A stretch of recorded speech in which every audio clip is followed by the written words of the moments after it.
கல்யாண வீட்டில் சாப்பிடும்போது சாப்பாடு பரிமாறுறதுக்குள்ளேயே இந்த சைட் டிஷ் பொரியல் வகையெல்லாம் வைப்பாங்க பாருங்கள், அதை முதல்ல காலி பண்ணிடுவோம். அதில் ஒன்று தான் இந்த பீன்ஸ் கேரட் பொரியல்.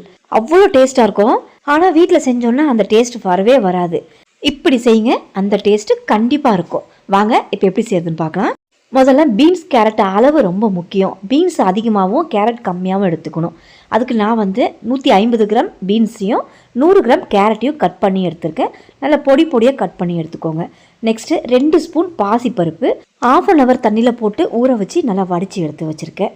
இப்போ இது இருக்கட்டும். நெக்ஸ்ட்டு வேக வைக்கிறதுக்கு தகுந்த மாதிரி கடாயில் கொஞ்சமாக தண்ணி சேர்த்துக்க. எப்பயுமே பொரியல் வகை மட்டும் கடாயோ அகலமான பாத்திரத்தில் சேர்த்து வேக வைங்க.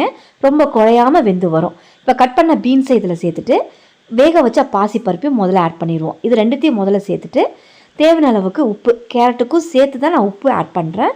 நெக்ஸ்ட்டு 1/2 ஸ்பூன் சர்க்கரை. இந்த சர்க்கரை ஏன் சேர்க்குறோம் அப்படின்னா அந்த பீன்ஸுடைய அந்த பச்சை நிறம் மாறாமல் இருக்கிறதுக்கு தான் சர்க்கரை கொஞ்சமாக ஆட் பண்ணால் போதும். இப்போ இந்த பீன்ஸை ஒரு 4 நிமிஷத்துக்கு நல்லா வேக வச்சுக்கோங்க. ஒரு 1/4 அளவுக்கு வெந்த பிறகு இதில் கேரட் ஆட் பண்ணிக்கலாம். இப்போ கிட்டத்தட்ட ஒரு 3 நிமிஷம் வேக வச்ச பிறகு நான் இந்த கேரட் ஆட் பண்ணுறேன். பீன்ஸ் வேகிறதுக்கு கொஞ்சம் டைம் எடுக்கும், கேரட் டக்குன்னு வெந்துடும். அதனால் ஒரு 3 நிமிஷத்துக்கு முன்னாடியே பீன்ஸ் வெந்த பிறகு இந்த கேரட்டை சேருங்க.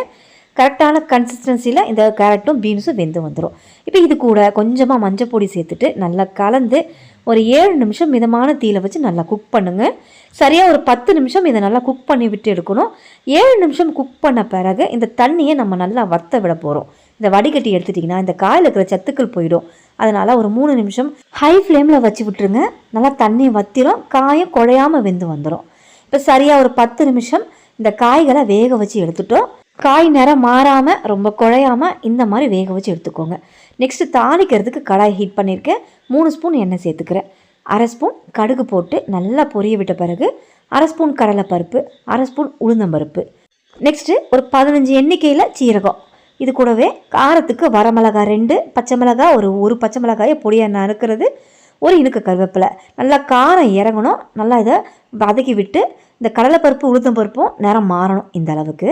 இப்போ இது கூட ஒரு மீடியமான சைஸ் வெங்காயம் பொடியாக நறுக்கி சேர்த்துக்கிறேன். வெங்காயமும் ரொம்ப ஓவர் குக்காக வதங்க வேணாம், கண்ணாடி பதம்னு சொல்லுவாங்க பாருங்கள், அந்த மாதிரி வதக்கி விட்டு எடுத்துக்கோங்க. அப்போ தான் பொரியலோட டேஸ்ட் நல்லாயிருக்கும். ஓவராக வதங்கக்கூடாது, இந்த அளவுக்கு வதங்கினா போதும். நெக்ஸ்ட்டு வேக வச்சு எடுத்து காய்கறிகளை சேர்த்துக்கலாம். இப்போ இது கூட சேர்த்துட்டு காரம் பார்த்திங்கன்னா நம்ம சில்லி பவுடர் அதெல்லாம் ஆட் பண்ண போகிறதில்ல. நம்ம சேர்த்துருக்கிற வரமிளகாய் பச்சை மிளகாவோட காரம். நெக்ஸ்ட் இதில் சாம்பார் பொடி நல்லா டேஸ்ட்டுக்கு சேர்க்க போகிறோம். இப்போ இதெல்லாத்தையும் சேர்த்து நல்லா கலந்து கொடுத்துருங்க. சாம்பார் பொடியை மறந்தும் கூட காய் கூட போட்டு வேக வைக்காதீங்க, லாஸ்ட்டாக போட்டு நம்ம மிக்ஸ் பண்ணணும். அப்போ தான் அந்த ஃப்ளேவர் நல்லாயிருக்கும். இப்போ நல்லா கலந்து கொடுத்தாச்சு. ஒரு 1/4 முடி தேங்காய் நல்லா துருவுனதை இது கூட ஆட் பண்ணிக்கலாம். லேசாக இதை ஒரு மிக்ஸ் கொடுத்துக்கலாம். மிக்ஸ் கொடுத்துட்டு சரியாக 1 நிமிஷம் மிக்ஸ் பண்ணணும். இது கூடவே சாம்பார் பொடி ஒரு 1/2 ஸ்பூன் சேர்த்துட்டு மிக்ஸ் பண்ணுங்கள். சாம்பார் பொடியில் இருக்கிற பச்சை வாசனை போய்டும், அந்த ஃப்ளேவர் நல்லா இறங்கிடும். தேங்காய் துருவலும் சாம்பார் தூளையும் சேர்த்து 1 நிமிஷம் நல்லா மிக்ஸ் பண்ணிவிட்டு எடுத்தீங்க அப்படின்னா கல்யாண வீட்டில் கிடைக்கிற அதே டேஸ்ட்டில் இந்த பீன்ஸ் கேரட் பொரியல் இருக்கும். கண்டிப்பாக ட்ரை பண்ணி பாருங்கள். வீடியோ பிடிச்சிருந்தா சப்ஸ்கிரைப் பண்ணுங்கள். தேங்க்ஸ் ஃபார் வாட்சிங்.